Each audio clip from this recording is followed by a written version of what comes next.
And a pleasant good evening. I'm Chase Miller. Welcome to another edition of the YourLiveVent.com Coaches Show as presented to you by the Hillsboro Economic Development Corporation. This week on the program, we'll talk with Steve Philion of the Red Lake County Boys Basketball Team as they're making their way to the State A Boys Basketball Tournament in Minneapolis, St. Paul. We'll have game coverage for you on KKCQ FM radio throughout the tournament here for Red Lake County Boys Hoops. From there, also, we'll talk with Mike Erickson of Ada-Borup-West Cougar Baseball, talk a little baseball as well with Nate Soulis from the Thompson Tommies, and Ben Strand from Hillsboro Central Valley. This week we'll get to our crowning moments, and our senior spotlight is Billy Ward from the Moorhead Spuds. That and more to come here on our YourLiveVent.com Coaches Show. Let's get to our one-on-one with Steve Philion here from Red Lake County Boys Basketball.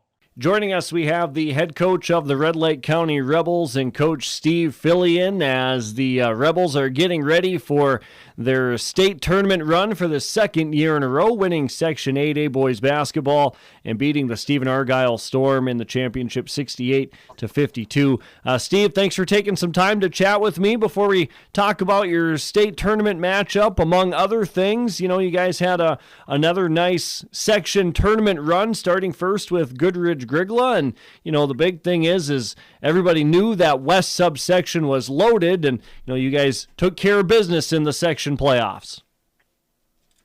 Yeah, first game with Goodridge Grigla, you know they're a tough team, and you know it was a game we had to truly prepare for because they can throw some different things at you, and they're a very aggressive, physical team, and we played well in the second half especially, and came out with the win on that one. Yeah, and then going up to the Winnie-Mac game, Nick Suki breaks the school record for three-pointers made in the section quarterfinals, lights them up for 3 threes. So a lot of things were going well that night. You guys end up beating the Pats, large fashion, 87-39. Yeah, Nick was on fire. I mean, he had 6 threes at halftime, and I don't know if he knew what the school record was, but it looked like everybody else did, so they must have told him. So he wanted to get 3 more in the second half and break the school record. So he did get that. He got 9 of them.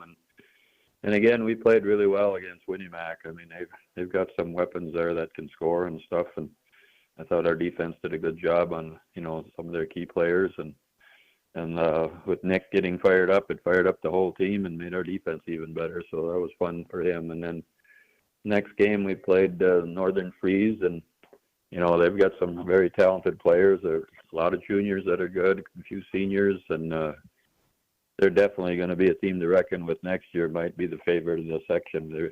They've got size and lots of guards and good shooters and play good defense. So you know that game, you know we played really well again and came out ahead on, you know our defensive effort was good. And then the Stephen Argyle game, the championship game, everybody knows, you know, they're big, they're tall, they're athletic, they're a very good team, and played 7, 8 solid players, all good. And it was a battle. I mean, it ended up 16 points, but it was probably a closer game than that. And again, our defense, I thought, played pretty well, and offense did what they had to do. So it was a fun tournament for us, and it really went well. We played well through the whole tournament. Yeah, going back to that Winnie-Mac game, Steve, with Nick hitting the 9 3-pointers, it kind of just goes to show you've got the big dogs with Connor Dudin, Will Giesecke, the guys that can light it up, but you've guys got some other players too that can put the ball in the basket when their name is called.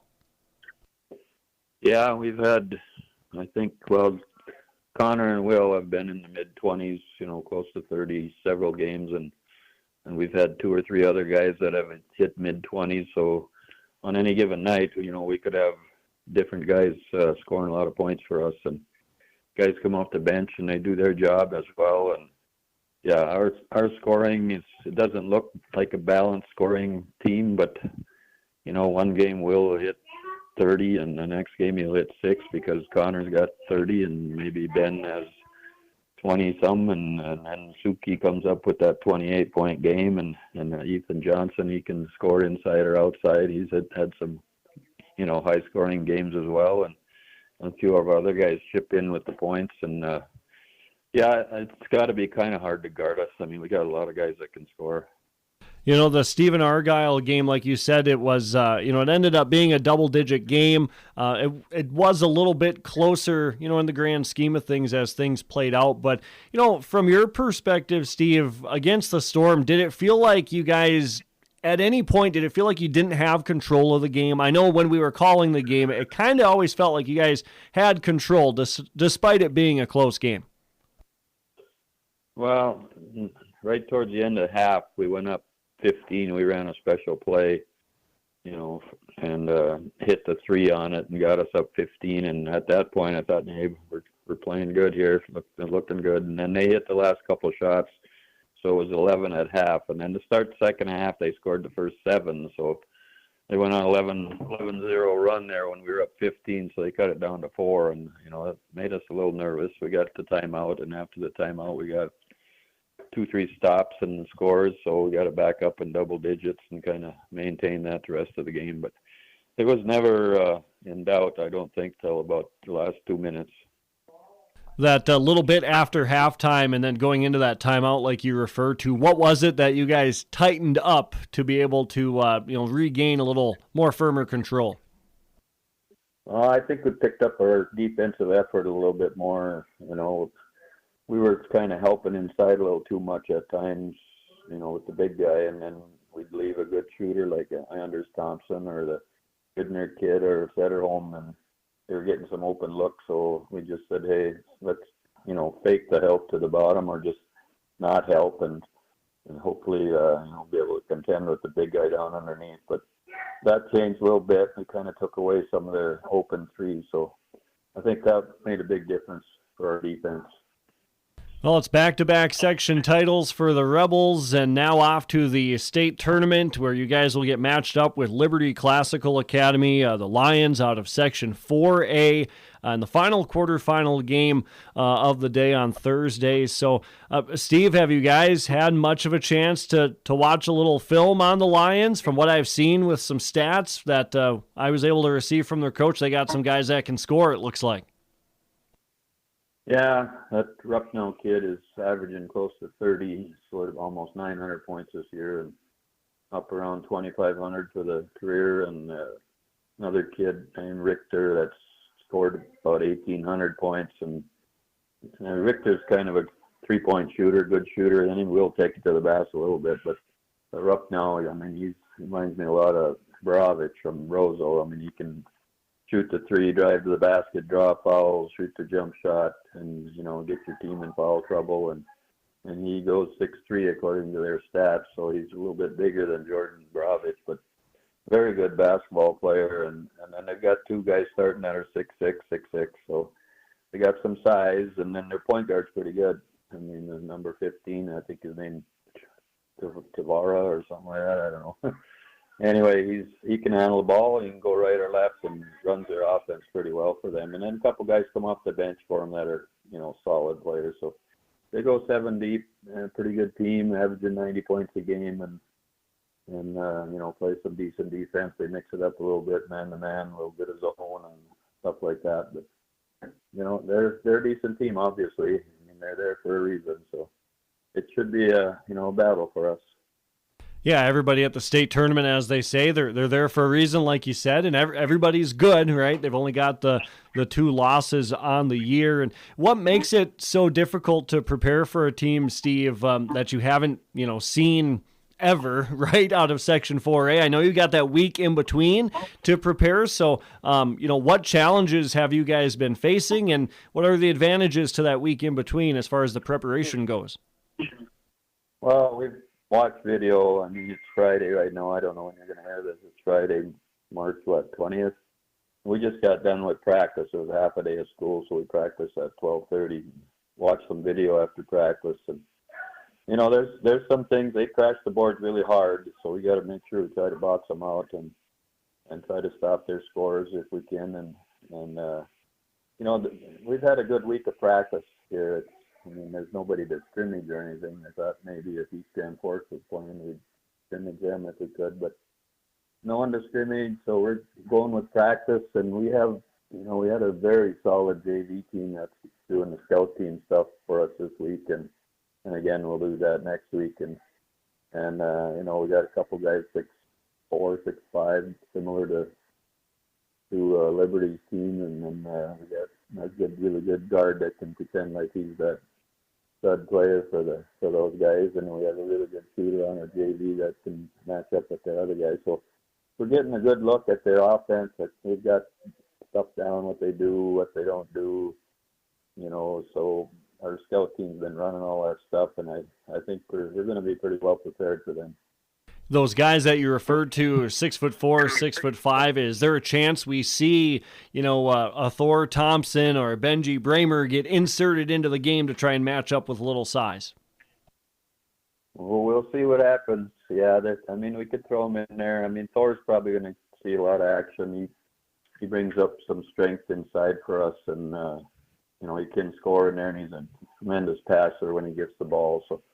And, Benji's a good athlete, too. He's about 6'4". If we needed somebody to go in there, that's fine. But we've kind of been going with our 8 seniors and sophomore Ben Zollingsrud and then Thor in the playoffs now has played quite a bit more than normal. But we do have guys we could throw in there, there's no doubt about it.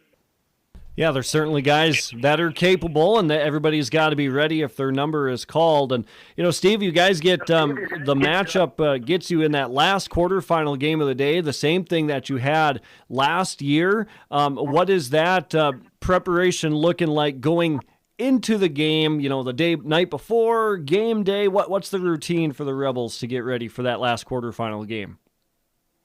Well, our athletic directors have been trying to line stuff up similar to what we did last year, and Kate Mull and RLCC kind of takes care of basketball stuff, and Seth Schmitz and Red Lake Falls more with the baseball, and together they do the football and the other sports. But so Kate's been really busy lining up stuff for us. It looks like we're going to have a community supper on Monday night, the 23rd in Oakley, taco in a bag, and people can free will offering to help with expenses for the trip, and the boys will be there. It's at 6 o'clock, and then Tuesday we have practice in Oakley. Wednesday we're going to have a pep fest in Oakley at 9 or 8:55, I guess, and that will be the kids from Plummer will be coming over on buses, and about a 20-minute pep fest there. Load the bus, the Greyhound bus that they hired. We'll go to Red Lake Falls at 9:45. There'll be a pep fest there. And then after that, we'll hit the road. And on the way down, we're going to practice at St. Michael, Albertville, somewhere around 4:30 when we get there. And Thursday morning, we're still trying to find a spot to go for a little shoot around at 10:30, somewhere in there. And then we'll eat some dinner or whatever, lunch, whatever you call it. If you're old-fashioned, it's a dinner. But if you're new, you're eating lunch, I guess, at noon.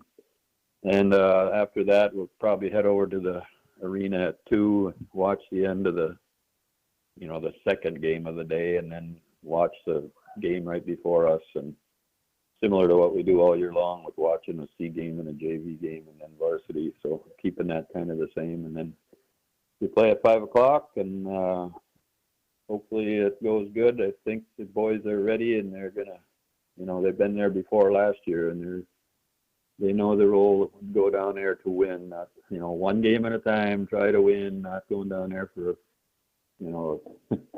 whatever, fun time. It'll be fun for sure. There's no doubt about it. It's absolutely fun, but a little more business-like, I think. Last year they were very business-like as well, but I think they know all the stuff that goes on, so they should be prepared and a little more comfortable until the game starts. We don't want to be comfortable. We want to just get after it. So the trip's kind of set up pretty well already, so we're ready to go. Hey, that sounds good, Steve. And that experience is just so important, especially from a year ago. And then talking with your guys after the section championship, those seniors that you have, they're a very poised and mature group that you don't see a lot of that with the way they talk out of high school kids usually. Yeah, you guys interviewed some of them, and the other radio stations interviewed some of them, and I listened to those interviews, and it's like, wow, these kids are pretty sharp. Those interviews, it wasn't,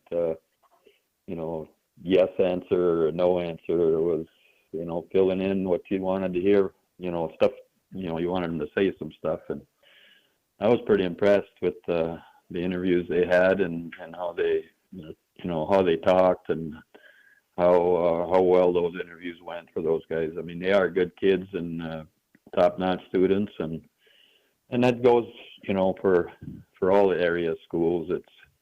The kids are good. I mean, most kids in all the teams we play are just really super kids. And along those lines, I don't know if I mentioned it to your radio, but I did, I think the other ones, but maybe yours. But after the game on last Friday when we played Stephen Argyle, it's a heartbreaking loss if you lose in the section championship game. And the boys from Stephen Argyle, it was totally impressive. They come through the line and, hey, coach, good game, good luck down at state tournament. And another kid comes through and, hey, good luck.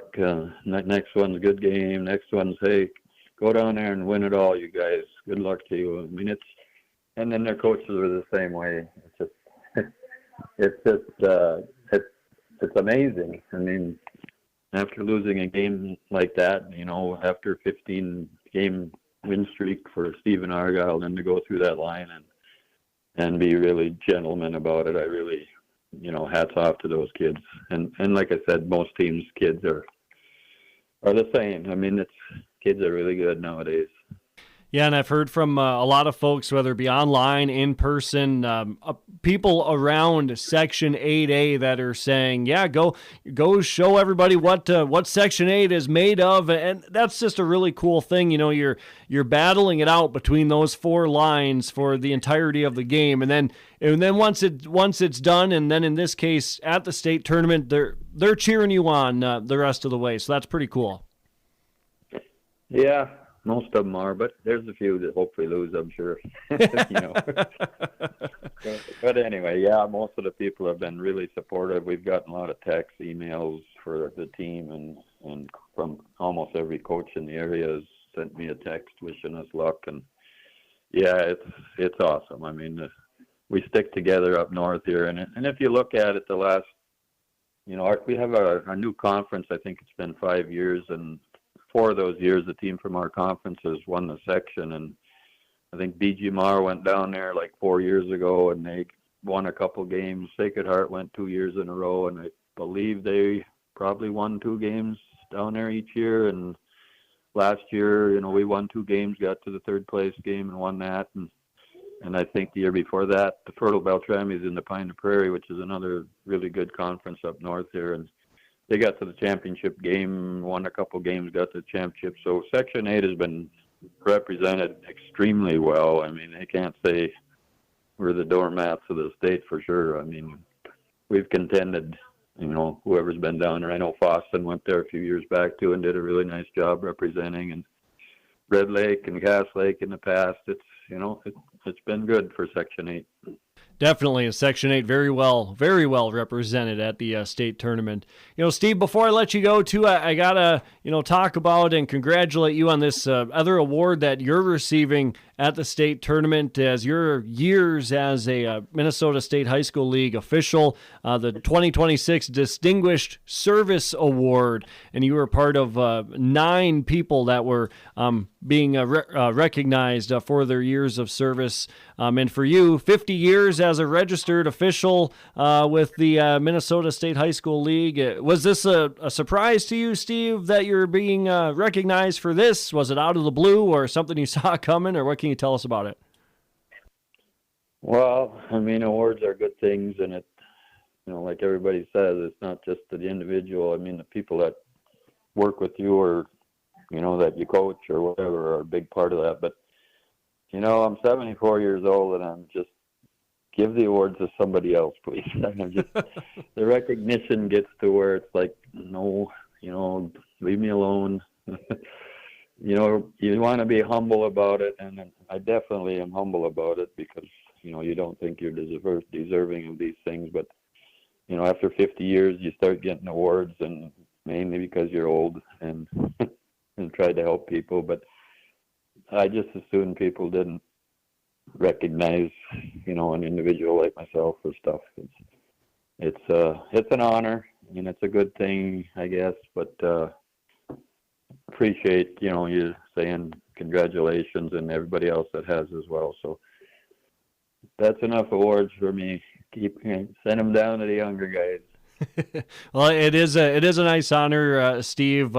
We want to pass along our congratulations to you in receiving that this year at the state boys basketball tournament. But before I let you go, Steve, obviously you've, like you said, been doing it a long time. How'd you get your start in officiating?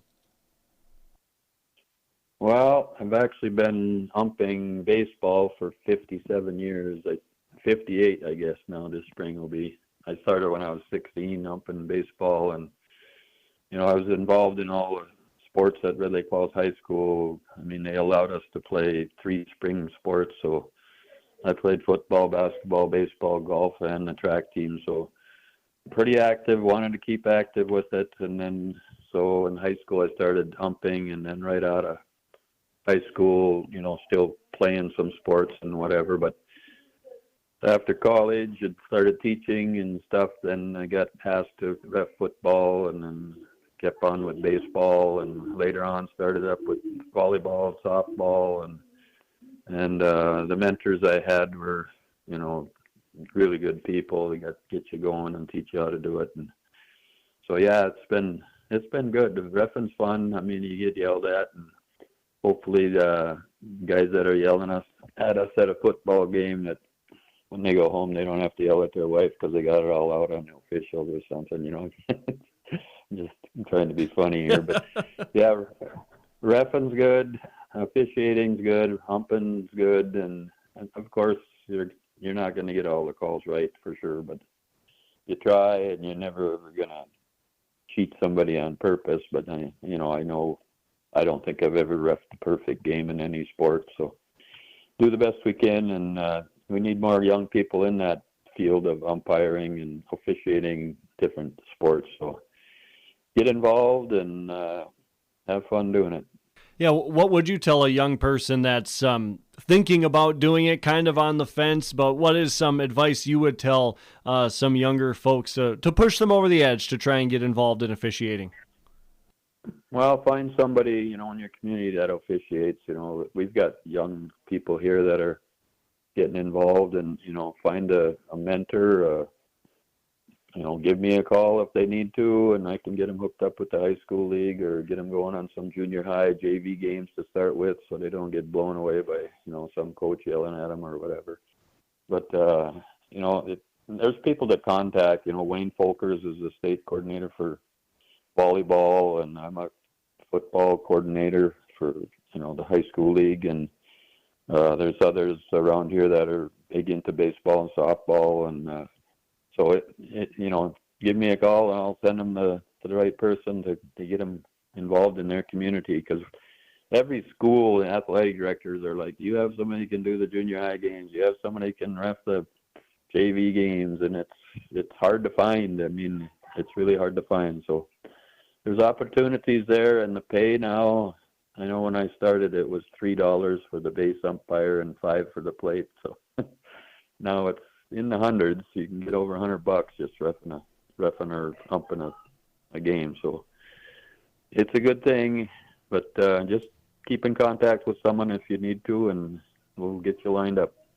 Absolutely. Steve, hey, we appreciate the time and you chatting with us, and congratulations on being one of the individuals being honored with the 2026 Distinguished Service Award down at the State Boys Basketball Tournament later on in the tournament. I think it's on Championship Saturday, and good luck to you and the Rebels. We'll be down there calling the games, and wishing you guys all the best, and good luck at the state tournament, Steve. Yeah, I appreciate it, Dawson. Stay positive. You're doing a great job. I really appreciate what you guys do. So keep up the good work. Well, have fun. We appreciate the kind words. Steve Philion with us, the head coach of the Red Lake County Rebels, joining us. Hillsboro Economic Development Committee supports businesses in the Hillsboro community in the form of loans and grants. Experience Hillsboro. There's more at 104. Talking Ada-Borup-West baseball with the head coach, Mike Erickson, here today to kick off a new season of Cougar baseball. And Mike, I know it's an exciting time of the year.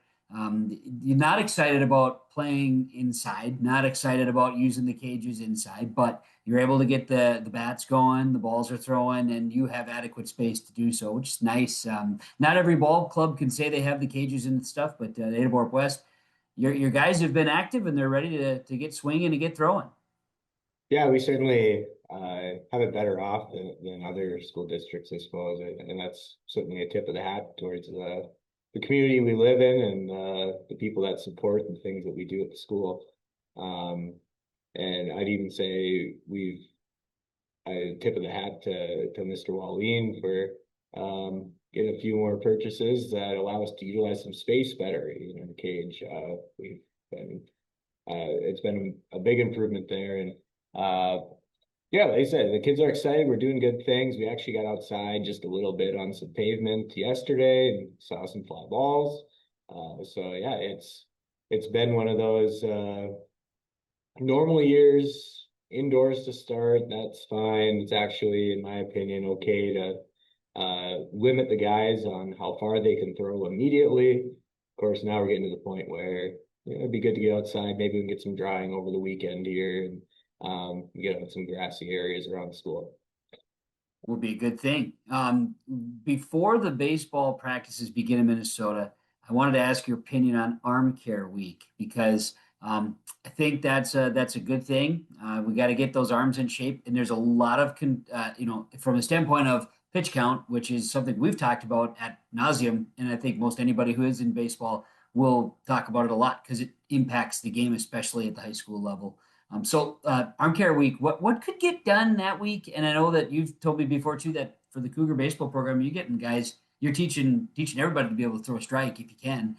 So what was that week like before you got the full on practices?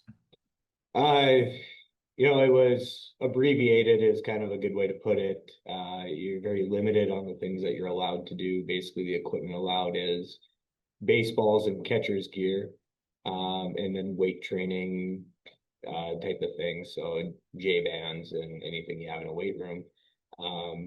So we play catch. We usually go into two groups. I would say one group playing catch, the other group hits the weight room, and then we flip flop. And we're in the elementary gym, so most of our throws were under 90 feet, which like I said is totally fine right off the bat. We certainly aren't going to try to overdo it as we're first going.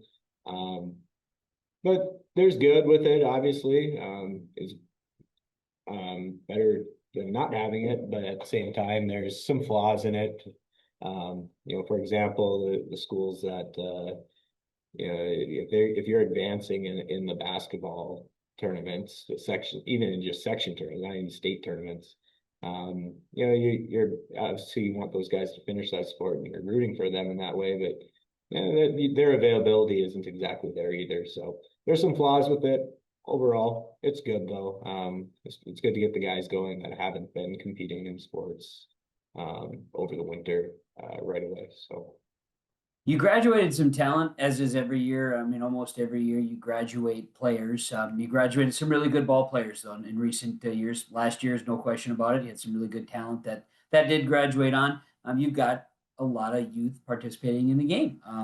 I got to imagine that you're liking what you're seeing so far for Ada-Borup-West baseball.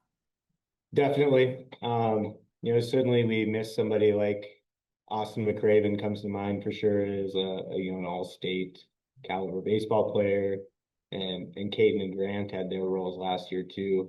But that was it for seniors. So we bring back about 6 starters and hope that they can make some strides. There are some big differences between juniors and seniors in baseball, and you wouldn't really think of it, but just as far as strength and mentality and things like that, it's so important to have seniors. So I am liking what I'm seeing. I think we're heading in the right direction. We are practicing hard. Our leadership is there.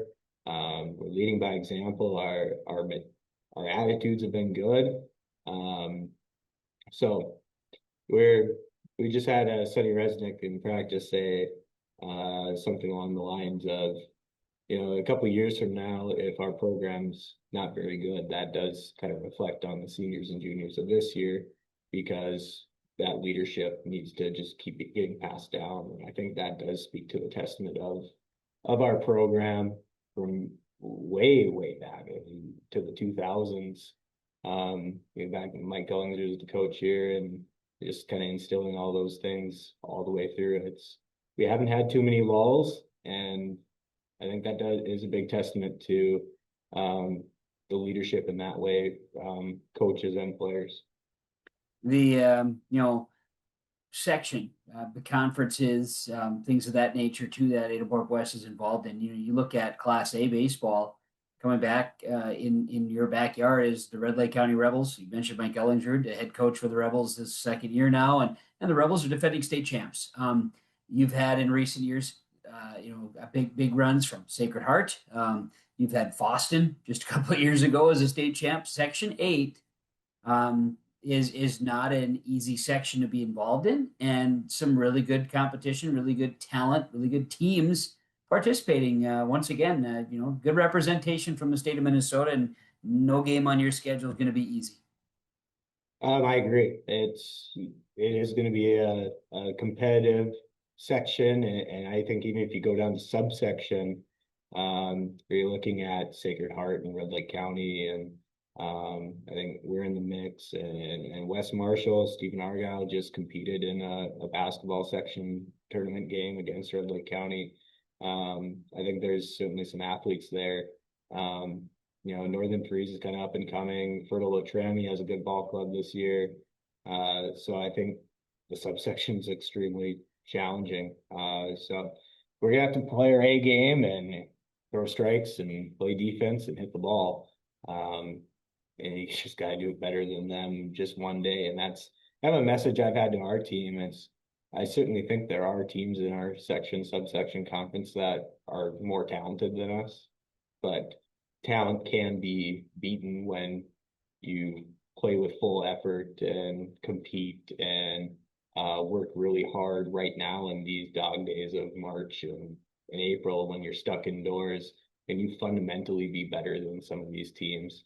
And then maybe you can beat them just on one singular day. When it comes to your leadership that you're leaning on right now, who do you have as guys that are standing out in the clubhouse, if you will? Well, we have a really solid core of seniors. You got 7 seniors out this year. Ames Facino and Casper Kritzberger are returning conference award winners. Ames was an all-conference selection, and Casper was an honorable mention, Northwest Diamond Conference. And then you got McCoy Anderson and Braden Booing, Tyler Catlett, Joey Booing, Connor Nelson. Okay, so some familiar faces from some of our other sports here as well that, we're going to lean on those guys quite a bit. Alex Gilbertson's been putting in a lot of work here as a junior. He's the type of guy that every Sunday last summer, it seemed I'd see him up at the ballpark taking BP with a couple of his buddies, and one of those buddies was Connor Severson. He's kind of another one that's kind of standing out as a sophomore there. So there's, like I said, we got plenty of good kids. Guys that kind of work their tail off and all that stuff. 24 guys we're working with right now, 9 through 12. So really solid numbers. We'll be able to run a full varsity and JV with those numbers.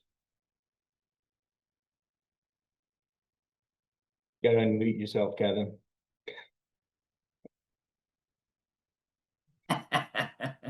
Very rarely do I mute myself, so here we are.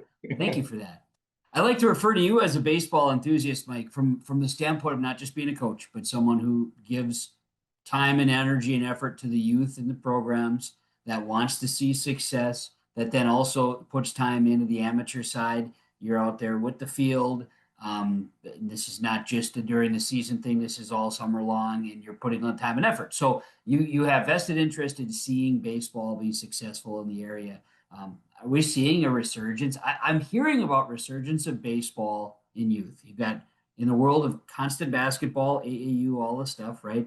In the world where football numbers are shrinking, you're seeing more kids involved in certain sports. Is baseball making a bit of a comeback, or are you hearing or seeing trends that way?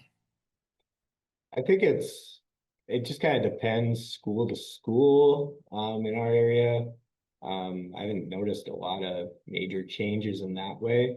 From an amateur point of view, Thief River Falls is going to start up a team again. You think about Northwest Minnesota, where in the past, however, 3, 4, 5 years, however many years it's been, between Thief River Falls, Crookston, and East Grand Forks not having amateur baseball in their towns. That's kind of alarming, based on the size of those towns.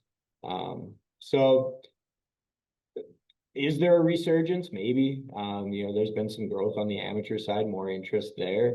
I think we're getting far enough beyond COVID where, some of those trends where everything kind of dipped down, we're getting a little bit further away from that. So, I look in our own school district, our track and field numbers are up, our baseball numbers are pretty consistently, 35 to 40 players, 7 through 12. I don't know. It's hard to say. I don't have enough data there to make some great notions there. More alarming in our area seems to be the girls' participation. You look at some of the basketball programs in our area, softball programs, things like that. But I think it kind of varies school to school and area to area. You're going to have a very good schedule coming up. Got a lot of great competition always. Like you say, we talked about the conferences and section and then the non-conferences, getting into a schedule where you put in some North Dakota side teams like a Thompson, defending state B champs, counted on your hand. Hillsboro Central Valley, very competitive baseball program. The Mayport CGs, things of that nature in our immediate region. You've got them. You've got some great schedules. You don't have to travel too far for it. So from that standpoint, I'm sure you're looking forward to a very competitive season and hopefully the weather holds nice. Yeah, definitely. You mentioned the teams that we try to get on those schedules geographically. I think that just makes sense for us. And we don't seed by QRF, so there's not really an incentive in that way to make sure you're on the Minnesota side. And we still have Holly and DGF and some of those that are, mainstays for us. Picked up Clearbrook Gonvick. They're a newer program on the east half of our subsection. So we'll see. I think there are going to be some challenges this year with scheduling, based on some limited conversations I've had regarding some new bylaws with the high school league with 8th graders and 9th graders, and how 9th graders are now part of the umbrella of the high school league. So you start talking high school league teams versus non-high school league teams. It's a whole mess. I can't even explain it very well. So the bottom line of that comment is it's going to be more complicated trying to schedule games, and I hope we don't have too much impact as far as losing innings for guys that want to play ball. Perfect. Appreciate that very much. Who do you have helping out with the program at Ada-Borup-West this year? Because you got your regulars, and then you got some guys you're lucky enough to have some good connections too. Yeah, Dan Jorgensen's helping out our JV once again this year. Junior high, a little bit of a switch up. We got Zach Oysted as our junior high coach this year. Nate McCraven's still going to volunteer and help out in some ways, and maybe just some different capacities other than just coaching. And then Sonny Resnick's been at a few of our practices here. It's great to get him helping with the catchers and some of their hitters and things like that. So yeah, we certainly have some connections here, and I'll give Jim Hansen a shout out too. He helps a lot with the field maintenance, and he does a lot of the behind the scenes things that really go unnoticed. For example, helping me put together a square net for our indoor facility this last week that I kind of mentioned that Mr. Wally was able to purchase for us. So good to have people like that to help out, and really appreciate their efforts. Good, healthy baseball community. Well, we look forward to the season. Coach, certainly appreciate your time. Thank you, and we'll look forward to seeing you at the ballpark. All right. Thanks, Kevin. Mike Erickson, head coach, Ada-Borup-West Baseball. There's some preseason preview conversations talking baseball here today with R&J Sports. If you have concern or questions about the mental health of yourself or a loved one, Trail District Health Unit's Credible Mind platform offers convenient and confidential resources to help inform you about mental well-being. Credible Mind offers 21 different assessments to guide you in your mental health journey, from sleep quality and burnout to anxiety and depression. To get started today and learn about your mental, emotional, physical, and spiritual health, visit traildistricthealthunit.crediblemmind.com. Welcome to the city of Hillsboro, a small town with big opportunity. Here, you don't just find a house, you find a quality of life. Safe neighborhoods, affordable living, and a community that treats your family like their own. Build your dream home with lots starting at an attractive price, and enjoy homeowner incentives and grant funds to help make it yours. Come live, work, and thrive in Hillsboro, where you don't just live, you belong.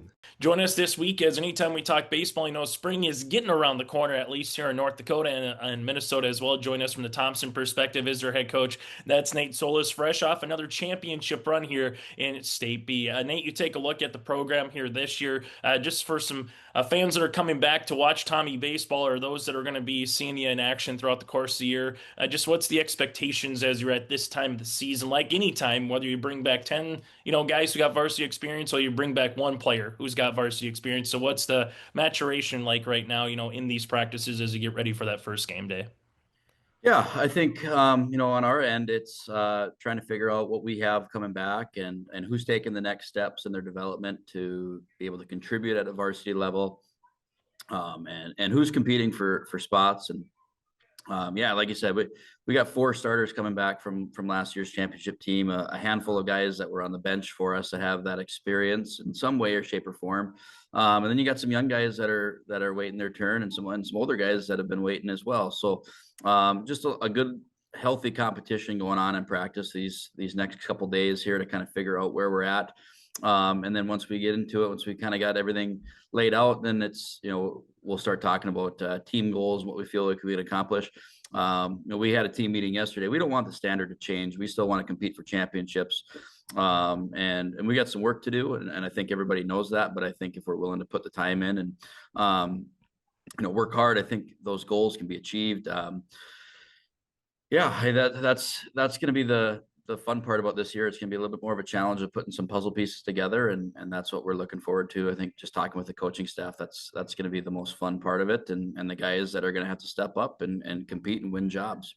I know it's always challenging as a coach too, right? Because you got your season opener, you got your home opener, but that's always to be determined with weather. We've obviously had winters where you barely played any games before it's 2 weeks out to the regional. Then we've had times where April's been great, but May's been just a whole nother ball of yarn. So how do you, as best, go through this, Nate, as you've done in the past, knowing that the schedule can change on any given moment at any given time when you do have a doubleheader or you're supposed to have practice? Now you go indoors instead of outdoors. How do you just kind of go with that as a coach during this time of the season? Well, I think it's a reminder of just our mindset. And, it's snowing right now. We're supposed to go out into Bismarck on the 27th and play a couple games that we're looking forward to. And hopefully those happen. And we tell the guys yesterday, we told them, and going forward, it's what you make of it and what we can accomplish. From a coach's perspective, I really enjoy the first week in the gym. There's just it's a closed environment where you can go through a lot of things and just explain. Like for us, we have a lot of young guys this year that are a little bit newer to how we might do things. And I think that's a good adjustment period for them, is that 1 week. Like you said, once that schedule changes from week to week, day to day, and we just got to make the most of it. Whenever you can go out, get on a bus and go play a game somewhere, we're willing to do that. And the guys will come ready to play. And that's just the mindset we have to have.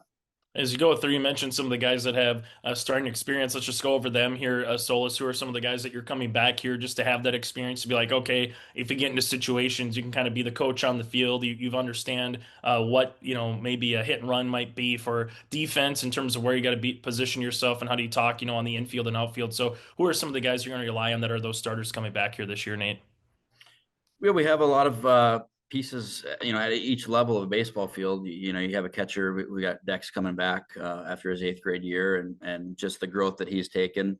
and we're not surprised by it. He puts a lot of time into it. And so for his ability to be able to communicate and call a game, talk to our pitchers, I think that's vitally important for a lot of the young guys and the inexperience that we're going to have on the mound this year. And then you go into, obviously, Jeremy Tice will be back. He'll be one of those horses on the mound. He's going to eat up a lot of innings for us and go out there and give us his best shot each game.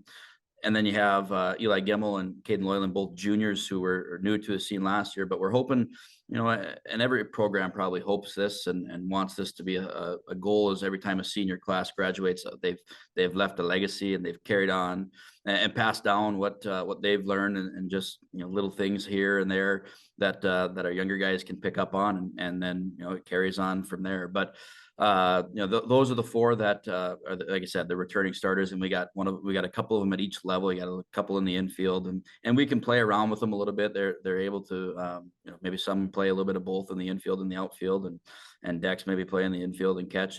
There's this a lot of unknowns for us right now, and that's not a bad thing either. It's good competition for the guys that are trying to earn spots and earn varsity jerseys.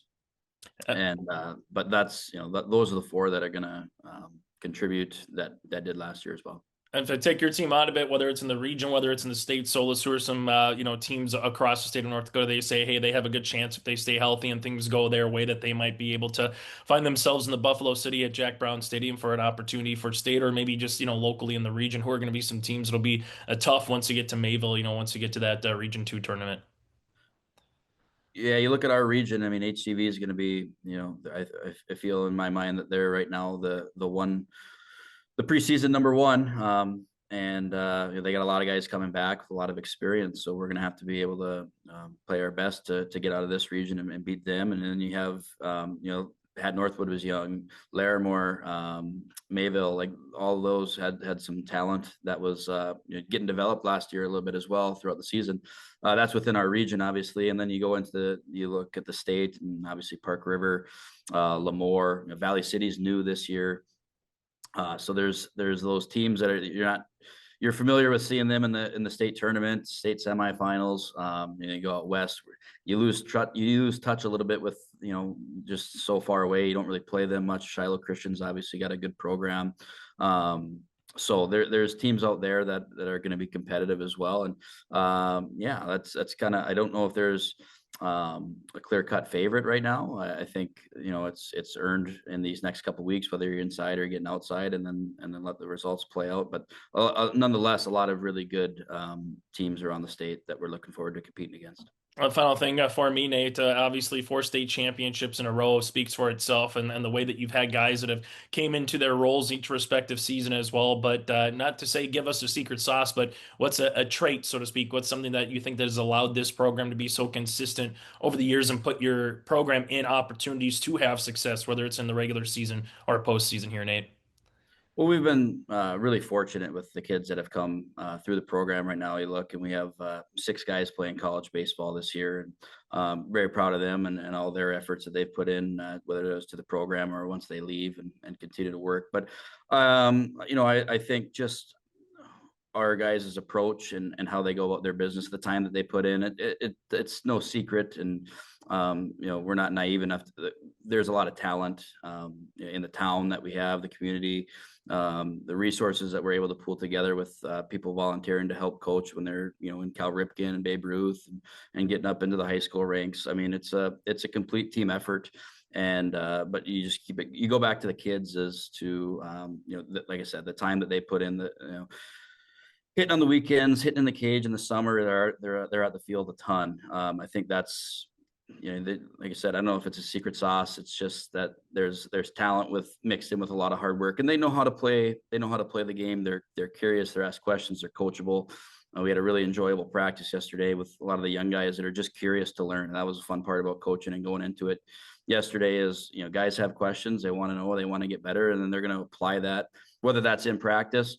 And then, like I said, why we've been able to be so successful is guys are going to put time in on their own, and they want to get better. They want to get better because they want to, have some individual success, but they also want to, they want to carry on the legacy of continuing to compete in state championships and win region championships. And the kids are what make the program the best. Hey, Soulis, as always, thanks so much for your time and best of luck this year here as you get ready for another spring season. Thanks, Jace. Appreciate it. That again, Nate Soulis, head coach of the Thompson Tommy baseball program with us here on the YourLiveVent.com Coaches Show. Live, work, and play here in Hillsboro, North Dakota. The Hillsboro Economic Development Committee can assist you with information and support for business and housing. Experience Hillsboro. More at 104. I'm joined by Coach Benjamin Strand here for Hillsboro Central Valley Baseball with the spring sports season coming up, Coach. It's time for season preview. Take us through what's coming up for the Burros with a decent returning squad this year. Looking forward to this group getting a chance to get back out there. We had a good push at the end of the year last year, and the boys had a pretty good summer in Legion as well. So we're returning a lot of guys, and looking forward to spring weather coming our way, getting at least a little warmer so we can get out there and play some games. Yeah, you never know with spring sports what it's going to bring you weather-wise, but how do you get a group back into regular season swing after Legion's probably some of the more recent experience that they've got on the diamond? Yeah, well, first off, it's been, this is the fourth year I've been the head coach, and so I've had these seniors since they were freshmen, and Coach Locken has, been there the whole time with me, and he's in charge of the Legion team as well. So we feel like we've had a good group to have through these 4 years to kind of get the system down and get things down the way we envision it. And it's been really helpful too that these guys are able to kind of almost be like extra coaches out there, and they know what we expect defensively, offensively, what our approach is, and able to kind of coach up some of the younger guys as well. So that's kind of helped speed things up here this year, to get ourselves game ready and to just be ready mentally as well. Yeah. Talk to me about some of the returning personnel, some of the strengths that this team can play to this year. We got two returning all-state kids, Tyson Lushik and Chase Affley, both seniors. Chase has been our dominant guy on the mound, and Tyson's been our dominant guy behind the plate for a couple of years now. And, it's huge to have them back, not only, like I just mentioned, defensively, but offensively as well. Our leadoff hitter, Chase has been either the 2 or 3 hitter for, multiple years now. And, we look for them to set the tone, and, that's getting guys back like that are huge, not only for, like I mentioned, being leaders and helping the younger guys, but also just to drive their peers as well. A team's only going to go as far as all 9. So these guys have, proven that they're capable of it last year. Hopefully they're, able to hit the ground running again this year. But, we also got some returning guys that have put in, had great seasons in the past. Of our senior group, Alexander Duffner is back. He played a really good center field for us last year, improved at the plate as well. One of our power guys, so we're excited about him. Bryce Miller had a really great end of the spring last year, and overall had a good spring, good summer. He's somebody we're looking to look on, to improve as well as his junior year, and Austin Cotton as well. So that's not everybody, but those are some names that definitely come to mind as far as success last year translating to this year, and looking forward to them getting more chances and to see kind of where they fit defensively, especially to see where they're going to end up this year. Yeah. What makes this team an enjoyable one for you to coach? It's something you always get in high school. You get what you get, right? You get whatever kids are there, and the kids that come out, that's what you get. There's no recruiting, and that makes it hard sometimes to stay with your program or the way that you want things done, because sometimes you just can't. But the things we want to see kids being, have grit to them. We want to see kids play hard nose and play fast, and this group definitely likes to be challenged that way. They like to be challenged in practice. They like to be challenged in games. They want to play the best teams. They don't cower away from playing against tough pitchers and tough teams. So that's what makes it really fun, is every day they show up, they don't want to just go through motions. They want to be challenged. So that makes it really fun. And plus they really like each other. That makes it fun too, that especially we got 6 guys out for seniors and 6 juniors. So those guys have been playing a lot of different sports together as well. And, they really enjoy being around each other. So that makes it fun. Yeah. And you guys seem to be playing some good ball at the end of spring last year. How do you take it the extra step to get to the promised land, so to speak? It's I would say this is kind of what we've been preaching is, not taking anything for granted. Indoor practices, outdoor practices, extra cage reps, non-conference games, our conference games. Don't take anything for granted because those things really are stepping stones to get us to that point. So, that's kind of what we've been preaching. Not that they did take things for granted in the past, but maybe didn't quite, put the pedal to the metal the whole year. So, that's going to be our goal now. And as we roll next week into April to really be trying to go full speed, full bore every chance we get. Yeah. Anything else that you would want someone that hasn't seen HCV baseball to know from this group? The one thing is we got 6 seniors, 6 juniors, 6 freshmen, and only a couple sophomores. So we're pretty well spread out, as far as age goes. I would say, to anybody who hasn't watched this group play, they have a lot of passion for the game. They have a lot of passion for all the sports they're in. We got some kids that are dual sports in the spring now. We got kids who've been extremely good football players, extremely good basketball players, and they've shown that in all their sports. And it's fun to see the passion not just be for one thing. Multifaceted guys, and you see it. Translate really well, and wrestlers as well. That's been a big part of us too. So really fun to watch them compete because they love competition, and that's kind of been their MO since they were in elementary school. And this group used to get into trouble out on the playground all the time because they're being so competitive, and now you're seeing it come to fruition a little bit, and they're channeling it, and just love to watch them compete. Definitely. And you can never have enough pitching in high school baseball. How do you go about developing that after coming back from winter break here? I try to do a slow ramp up. Minnesota has an arm care week. North Dakota doesn't.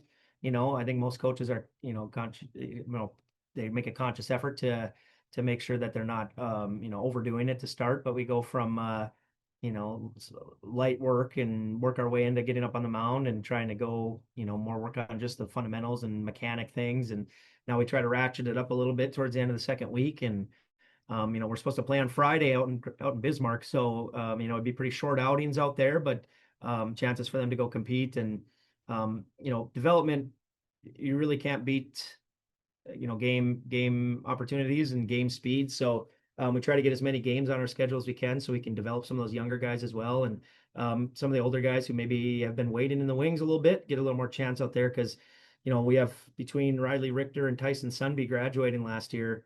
There were 2 of our seniors. That's about, almost 50 innings that we have to replace this year on the varsity level. So I know we got guys ready for that, but that's why we tried to load up those JV games in previous years and, give them chances to go compete so they're ready for varsity now. So, they'll be happy to get their shot. So I'm excited to see them out there. Absolutely. Anything else to touch on here before we log off?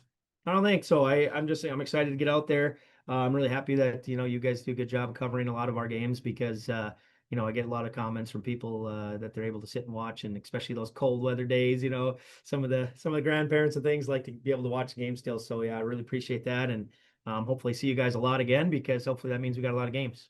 Absolutely. Yeah. Some days easier to sit out there in the spring than others, but we're looking forward to being back out there. Thanks, Coach, for joining us. Thank you. That's Benjamin Strand joining us here on the Your Live Event Coaches Show. Don't be fooled by that beat-up old cap. Its faded crown represents the tireless work of America's farmers and ranchers. Its sturdy brim, their dedication to providing our nation with a safe, affordable food source. So we'd like to tip our hat to them. Farmers Union Insurance, protecting those that protect America's food source. Visit with Ryan Opdahl, your local Farmers Union Insurance agent in Hillsboro. Hi, I'm Dana, and I live in Warroad. Warroad is a pretty special town. When we moved here, not knowing anyone, I experienced all those feelings. What if this isn't the right place? Will my children be able to grow up here and thrive? All I can say is do it. It's well worth it to move to Warroad. We were welcomed with open arms. It provides so much for a small family. There's so many different opportunities here in Moorhead. This week's Dakota Heritage Bank Crowning Moments brings you highlights from your live event broadcasts, celebrating standout performances and achievements from our local athletes. These are the moments that inspire us all. Moments of determination, teamwork, and success. Dakota Heritage Bank, helping dreams come true. Sharing our heritage, sharing our future. At times, and Merrim's going to roll out, has to bootleg out here to the near side, has some running room downfield, cuts it back across on the cutback. He's going to go to the sideline, far sideline, 20, 10. He has one man to beat, and touchdown for Botno. Van Heel to serve. Then it's an ace.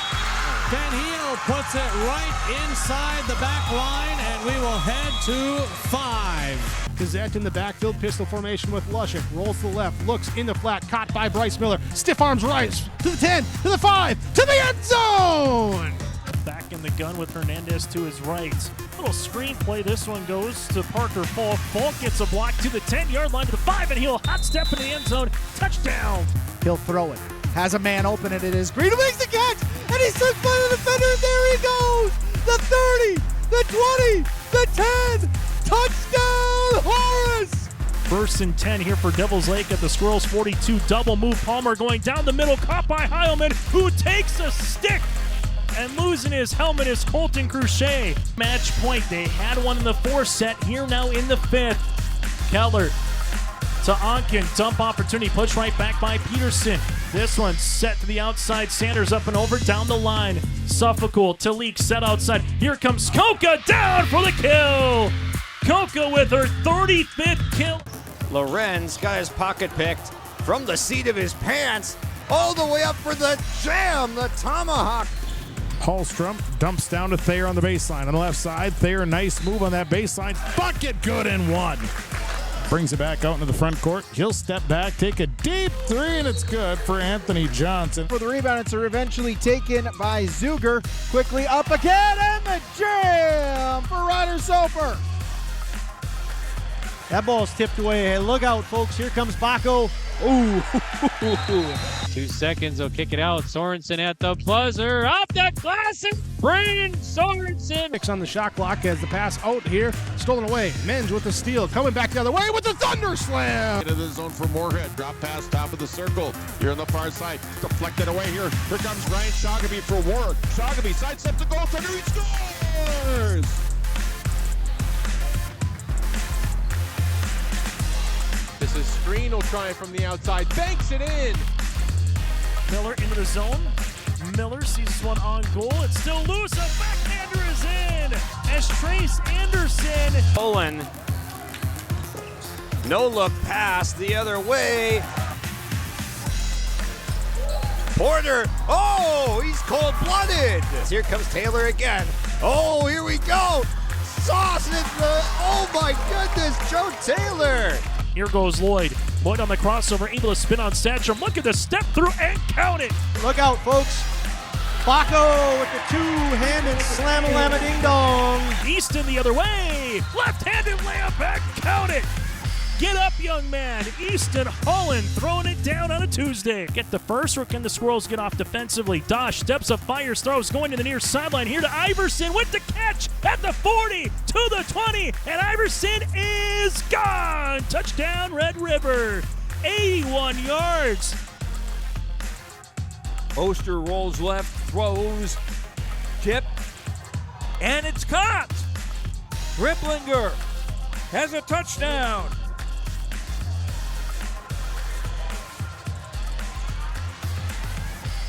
Vessel tips over. Oh, pancake save. Oh, Falcons keep it up. Delaney Spalding with the libero play. It's out.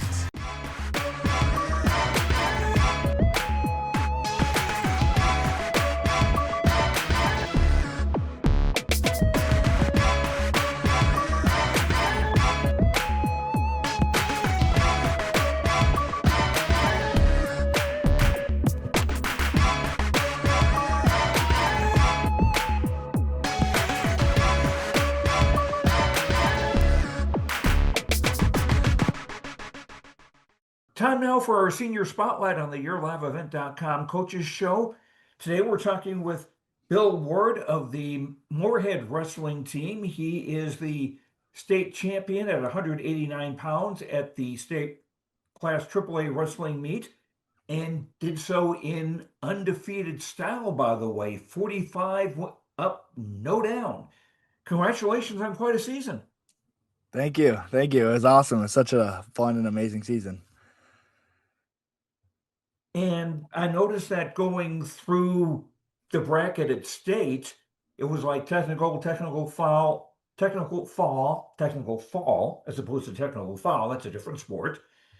And a solid win. And then your title match with John Murphy from St. Michael Albertville was 5-4. Talk about how different that match was. Yeah, I mean, it's a lot different this year, going from destroying everybody and teching everybody to having a decision, obviously. And I knew he was a good opponent. Like, he's coming to the Gophers, so obviously he's not too bad if you're going D1 to the Gophers. They're a pretty good program. So I expected it to be hard. I didn't expect it to be an easy match, but I knew if I just wrestled my hardest, I could win, and obviously came out on top. Was there any kind of a late takedown or something by you to get that margin of victory, or were you ahead or in control most of the way? Yeah, he took me down in the first period, so I was trailing 3-1 for the most of the match. I was down by 2 for most of the match, and then towards the end of the third period, I took him down, and I got a ride out to win the match. So that was amazing. I mean, I just kept my composure the whole time. I knew that if I just kept wrestling hard and I kept doing the right things, that good things would come, and that's all you can control. And I had a lot of fun in the match, and I just wanted to wrestle my best and show everybody who I was, no matter win or lose. This is my last high school match ever, so I guess I went out with a boom. You talked about just kind of going by people. How long when were you first realizing you could do that? Yeah, it took a while. I mean, I've been wrestling since I was 3 years old, so I've been wrestling for a long time. But it didn't really start clicking until 6th, 7th grade, until I realized like that I can be a real deal. Like, if I stick to this, I could go to college, and I didn't realize like how many achievements I could do. And then I went to Super 32 this summer, and I placed high there, and I got ranked nationally. I was like, I'm the real deal. Like, I proved to myself and everybody that I'm one of the best in the country. So it just clicked in my head that I think I'm the best in the country and I can hang with anybody. What makes Bill Ward so different from other wrestlers? I think that I wrestle hard. I wrestle really hard. I like to pride myself in that. Like, I'm not the flashiest, I'm not the quickest, I'm not the strongest, but I'll grind. Like, when it gets deep and it gets into that third period and you're tired, I'm gonna keep coming at you. Like, win or lose, you're not gonna have fun wrestling me. It's gonna be a tough match, no matter who you are. I'm gonna keep coming after you, no matter what. I love having tough matches, feeling that burn in your lungs, right? You the little mind in your voice in your head telling you to quit, but you got to push through. I love that feeling, and I know when I'm on my best, nobody can beat me, and I guess I proved that. Well, how much of wrestling is physical tools and knowing the takedowns and escapes and stuff like that, and how much of it is between your ears? I like to think that at this level where I'm at, honestly, 70-80% is mental, right? Like, obviously we all know how to take a shot. We all know how to get an escape. We all practice all the time, right? But it's the person who can have fun and not worry about the outcome and just worry about how you wrestle and just having fun and scoring points. Cause I think a lot of people get so focused on winning instead of wrestling to not lose, instead of to wrestle to score points, right? You see so many guys that'll choke when it comes up to big in the state tournament. They'll lose to kids they beat by a lot because they get too much in the pressure and they just want to win instead of wrestling hard and having fun. We're talking with Bill Ward of Moorhead High School, the state champion in Class AAA at 189 pounds at the state wrestling meet. You talked about being nationally ranked. I didn't realize high school wrestlers were nationally ranked, and it seems to me tough to kind of rank high school kids nationally anyway. What was your reaction to that? Well, I mean, my whole so I got hurt over the summer, and I was looking at the national rankings, and I was like it's been my dream for so long. Like I always looked at the national rankings, and I was like I want to be on this. Like I want to be on Flow. Like I want to see my name on this board. And I was like, I know I'm good enough. I beat kids that are ranked. I know I can. And then to actually go to Super 32 and beat the number 4 kid in the country, number 7, like these top kids in the country, it was so cool. Like seeing my name put on the national rankings, it was so surreal. And it was like, it just proved to myself that I am one of the best in the country, and I know I am. And all the hard work and all the things I've put into it have paid off. And if I can do it, I think anybody can. Like throughout my whole life, I've never had the most resources or anything, but I just kept working hard. And I think no matter who you are, you can do it. Like especially in wrestling, I think if you work hard and you want it, you can go really far. I noticed from the poster behind you of Jaden Cox, who I knew from the University of Missouri, or was following that because I worked in Missouri about the time that he was in college, that you follow the international wrestling scene quite a bit. Is Olympic wrestler something you would like to be in the future? Yeah, that's my dream. I plan on wrestling in college, hopefully getting a national championship, national title, and then training for the Olympics. I like Greco-Roman wrestling. I'm really good at that. I'm a All-American in that in Fargo, which is a really big, one of the hardest tournaments in the country. I went overseas and I wrestled Greco, and I won an overseas tournament. So I've had a little success overseas already. So I think that's my ultimate goal, is to be an Olympic champion, bring it back for the U.S. Now, Greco-Roman, who, for people who don't know, this is wrestling from the waist up. Is that correct? Yep. So how do you not get your legs involved? I admit I've never seen Greco-Roman. Yeah, it's definitely not as popular as freestyle, which is like the standard, but it's pretty much you just like you hand fight and you try and pretty much throw the other guy on their head, and that's how you win, kind of. So it's pretty exciting when they're going back and forth, but it's a lot different than freestyle, obviously, because you can't touch the legs.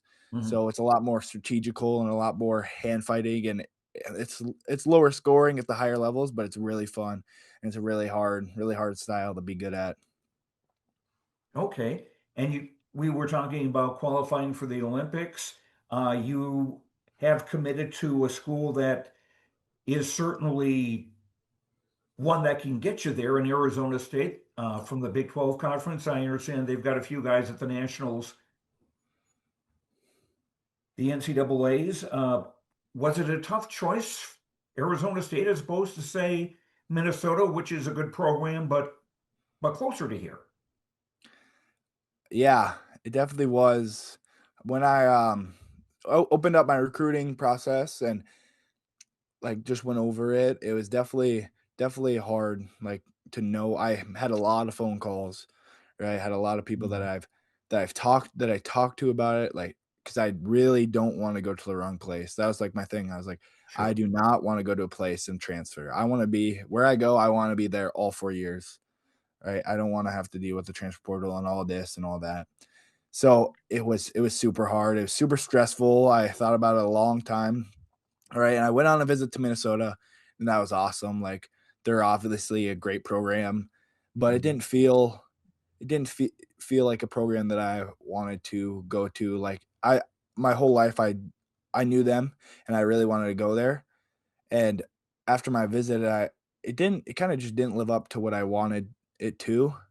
And then I went on my Arizona State visit, and the coaches there were just like amazing. Like the coaching staff there is awesome. They have 2 Olympians on their staff. They have legendary coaches like Lee Pritz and Eric Thompson. I loved all those guys. So I was like, and I got home and I felt like I don't want to be coached by any other coaches in the country. So I was like, I knew that was the place for me. And I mean, the weather's pretty nice, and I kind of do like being away from home. It gives me a sense of independence and to try and find myself.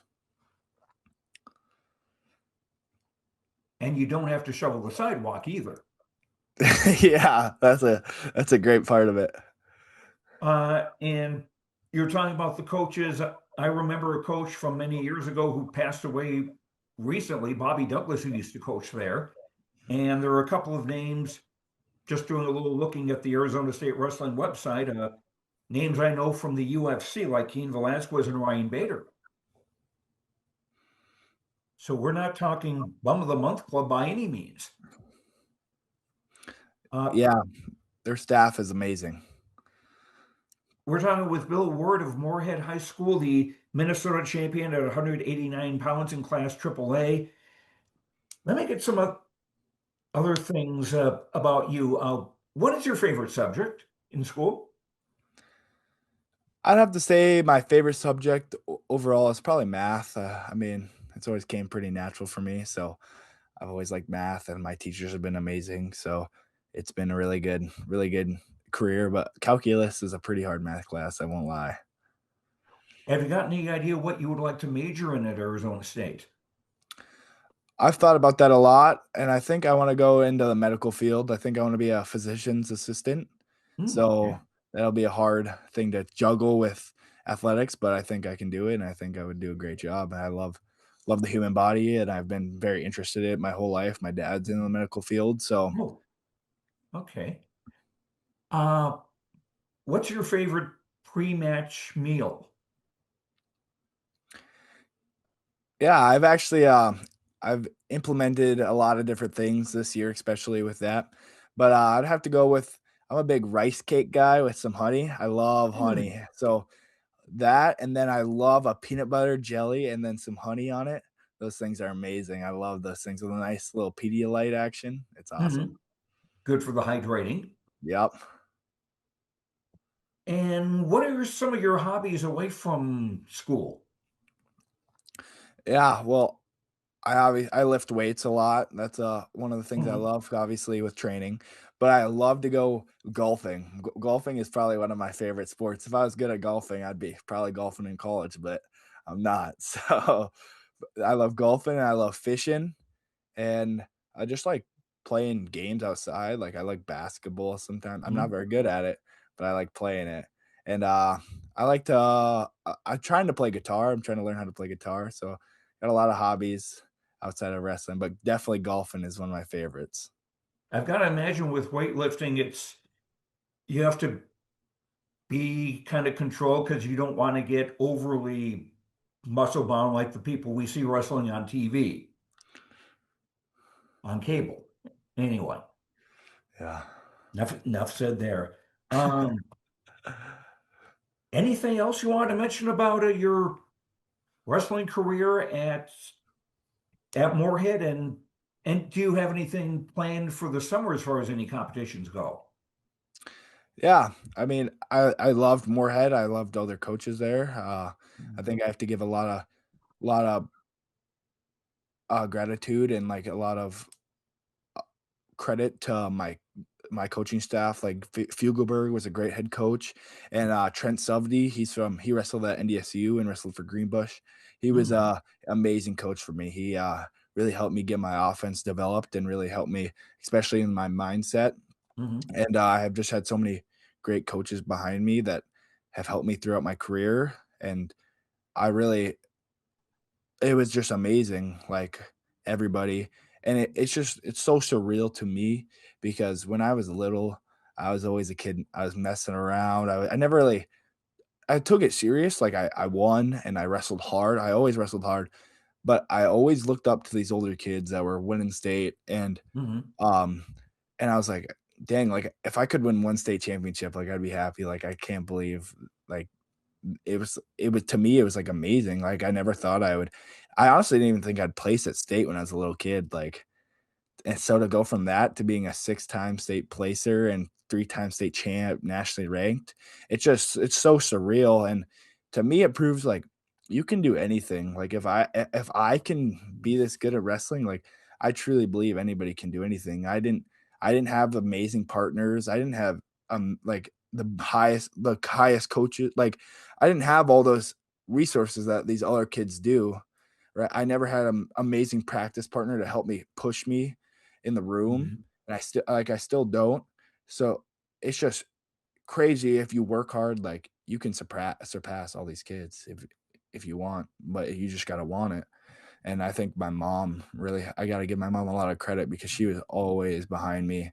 She was always sending me to tournaments around the country when I was little, and people called her crazy and that why would she spend all this money on her kid? And I mean, it kind of paid off. Free college is pretty nice. So, Sure. Absolutely. And I mean, there are parents who send their kids to hockey camps and football camps and so on and so forth. Wrestling is no different. Yeah. Yeah. I think it's super important to go out and compete. And I'll be competing this summer. I'm planning on going to the U.S. Open and trying out for the world team this year. So hopefully I can go represent the U.S. at the Worlds and win a world title. And I'll be, I'm actually going to Virginia next week to compete at Virginia Beach Nationals. So I have a busy summer planned of just wrestling. Well, best of luck with all that. And also at Arizona State next year. Bill Ward, this has been very interesting. I've enjoyed talking to you. Yes, sir. Thank you so much for having me on. Bill Ward, 189-pound champion in Class AAA for Minnesota Wrestling, finished the year 45-0, and that is our senior spotlight this week on the YourLiveEvent.com Coaches Show, brought to you by the Hillsboro Economic Development Corporation.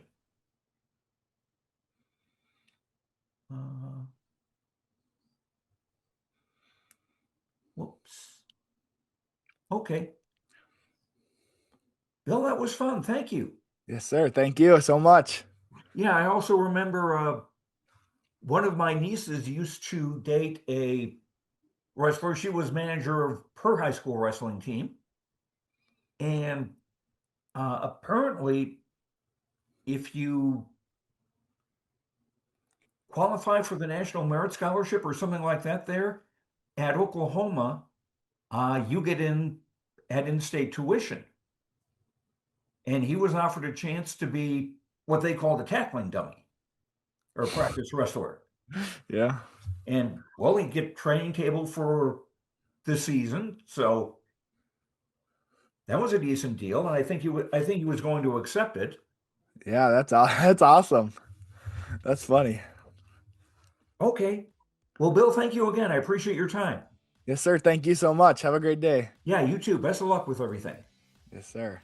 That again does it for the YourLiveEvent.com Coaches Show for the final one of March. We got one more month to go here for April, so we'll get to a lot of spring track and field, some golf, some baseball, softball, that and more still to come here for another month. Again, join us next week on Wednesday, April the 1st. No April Fool's Day, that's a fact, on April the 1st for our next YourLiveEvent.com Coaches Show at 7 p.m. And it's brought to you in part by the Hillsboro EDC. Until then, I'm Chase Miller. Have a great rest of your night.